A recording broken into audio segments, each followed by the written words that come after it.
পাকিস্তানের সেনাপ্রধান এবং নবগঠিত প্রতিরক্ষা বাহিনীর প্রধান ফিল্ড মার্শাল আসিম মুনির ভারতকে কঠোর সতর্কবার্তা দিয়েছেন। তিনি বলেছেন, ভবিষ্যতে কোনো সংঘাত হলে পাকিস্তানের প্রতিক্রিয়া নিয়ে ভারতের কোনো ভুল ধারণা রাখা উচিত নয়।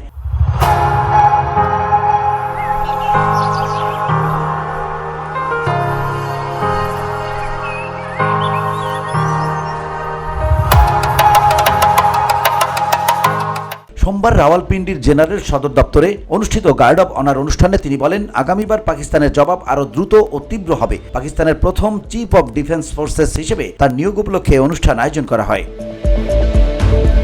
অনুষ্ঠানে সামরিক কর্মকর্তাদের উদ্দেশ্যে বক্তব্য দিতে গিয়ে ফিল্ড মার্শাল মনির নবগঠিত ডিফেন্স ফোর্সেস হেডকোয়ার্টারের গুরুত্ব তুলে ধরেন। তিনি বলেন, সামরিক পরিবেশ দ্রুত বদলে যাচ্ছে, হুমকিও বহুমাত্রিক হয়ে উঠেছে। তাই তিন বাহিনীর সমন্বয়ে বহুমাত্রিক সামরিক সক্ষমতা আরও শক্তিশালী করা জরুরি। VOD Bangla news desk.